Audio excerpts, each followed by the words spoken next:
Hai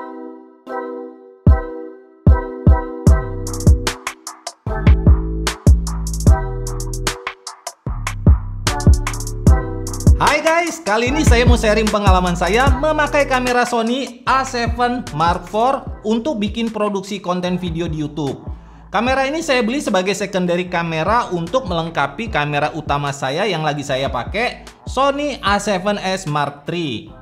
Karena saya pakai kamera ini untuk produksi konten video di YouTube, saya akan mencoba membahas kamera ini dari perspektif konten kreator YouTube ya. Ya udah deh, langsung aja kita mulai. Yang pertama, kualitas video. Untuk resolusi video, kamera Sony A7 Mark IV ini mampu menghasilkan video sampai dengan resolusi 4K 60 fps. Dengan catatan, ada cropping di video sebesar 1,5 kali.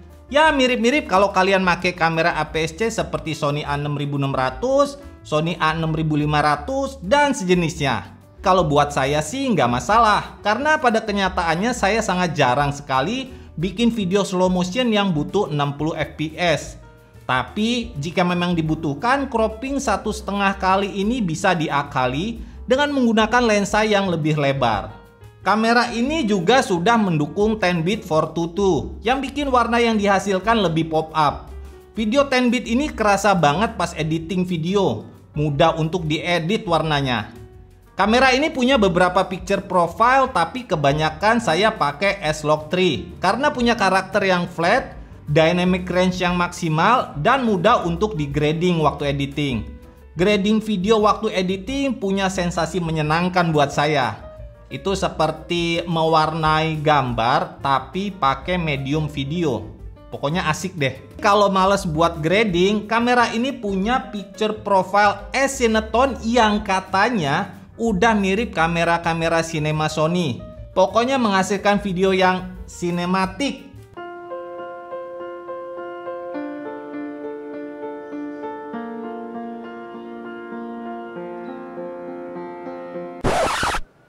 Nice. Yang kedua, autofokusnya. Autofokus kamera ini sangat dapat diandalkan. Kepake banget untuk konten kreator yang nggak punya kameramen kayak saya.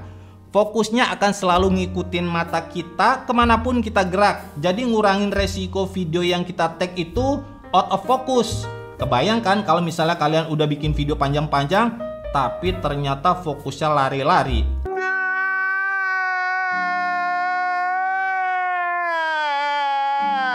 Kamera ini juga punya kemampuan fokus ke hewan dan burung. Fokus ke hewan ini bisa kepake banget jika kalian membuat konten tentang hewan peliharaan seperti anjing atau kucing misalnya. Sedangkan fokus ke burung bisa kepake jika kalian suka videoin atau foto-foto burung di alam liar.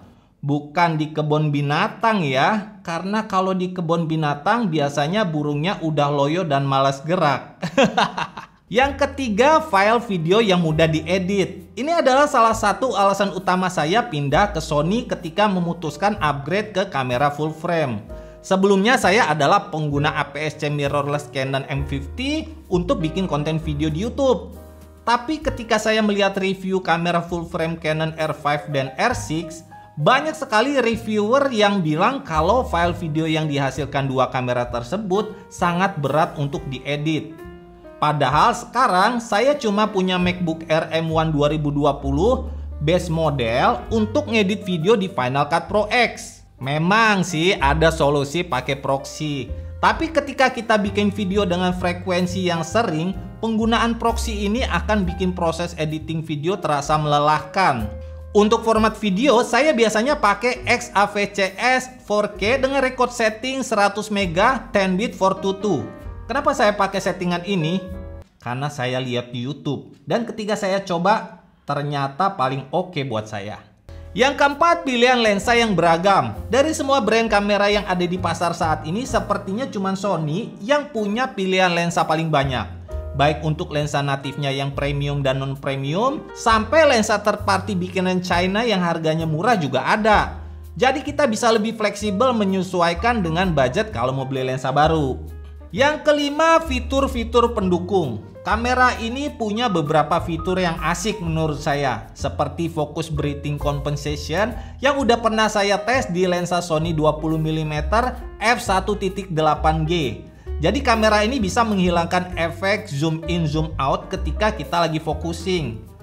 Jika kalian mau bikin video handheld, kamera ini juga sudah ada IBIS dan stabilisasi yang cukup oke, biar video yang kalian hasilkan nggak kayak gempa bumi gitu geradak-geruduk.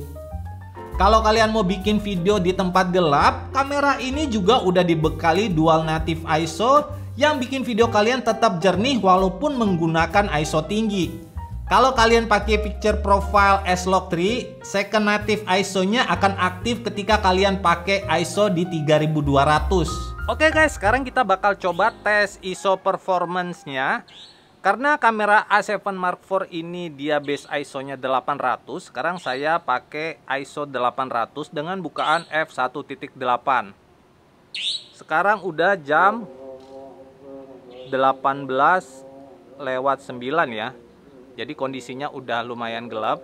Kita bakal coba naikin ISO-nya ke 3200 yang mana merupakan second native ISO-nya. Sekarang saya udah setting ISO-nya pakai 3200. Gimana kalian bisa lihat perbedaannya? Jadi terang banget kan? Kita bakal naikin sampai ke 10.000 coba ya. Sekarang ISO-nya udah saya set ke 10.000. Kalian bisa lihat perbandingannya. Saya bakal naikin lagi. Nah, sekarang ISO-nya udah saya set ke 16.000. Kalian bisa lihat penampakannya.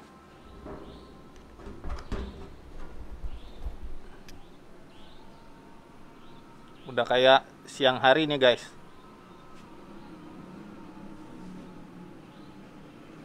Oke, silahkan kalian nilai sendiri gimana performance ISO-nya kamera Sony A7 Mark IV ini.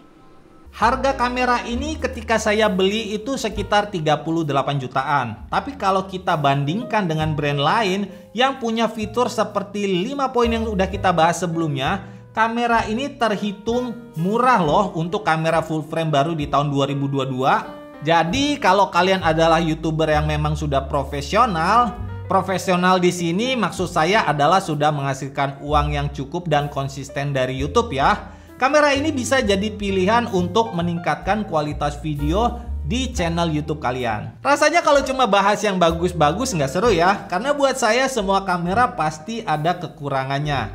Selama pakai kamera ini sebulan lebih untuk bikin konten, saya pernah mengalami kamera ini lumayan panas walaupun nggak sampai overheating. Waktu itu saya pakai kamera ini menggunakan external monitor dan saya pakai untuk merekam video dengan kualitas 4K 24 fps menggunakan format XAVCS 100MB 10-bit 422. Saya bikin video dalam ruangan tanpa AC sekitar hampir 40 menitan tanpa matiin kamera, walaupun recordnya on off ya. Posisi layarnya waktu itu nggak saya buka sih seingat saya, karena saya pakai external monitor. Jadi kalau kalian mau beli kamera ini untuk rekam video dengan durasi lama nonstop atau juga bikin video di luar siang-siang di tempat yang panas, ada baiknya kalian mempertimbangkan untuk membeli kamera ini. Karena di YouTube juga banyak video yang membahas isu overheating kamera Sony A7 Mark IV ini guys. Mungkin kalian bisa mempertimbangkan FX3 atau juga A7S Mark III yang memang harganya lumayan jauh di atas, tapi nggak ada isu overheating seperti di kamera ini. Selain itu, rolling shutter di kamera ini juga lumayan kelihatan di video. Sebenarnya saya udah tahu masalah rolling shutter di kamera Sony A7 Mark IV ini sebelum saya beli. Karena lihat beberapa contoh video reviewer luar, tapi karena mayoritas kamera ini saya pakai untuk bikin konten di dalam studio, bisa dibilang 80-90% lah ya. Maka saya nggak terlalu masalah sama isu rolling shutternya. Kamera ini juga menurut saya baterainya cukup boros ya. Karena kalau saya bikin video durasi sejam itu, dia kayaknya baterainya udah habis guys. Atau emang standarnya kamera full frame itu cuma 1 jam ya? Nggak tahu juga sih, karena saya baru pertama kali ini juga pakai video di kamera full frame. Buat kalian yang tahu, coba kalian komen di bawah deh masalah baterai ini ya. Oke, mungkin segini aja review kamera Sony A7 Mark IV untuk bikin konten video dari saya. Kalau kalian merasa video ini bermanfaat, ucapan terima kasih kalian bisa diberikan dengan memberi like di video ini, subscribe juga buat yang belum. Thank you banget udah nonton video ini sampai akhir dan kita ketemu lagi di video yang lain.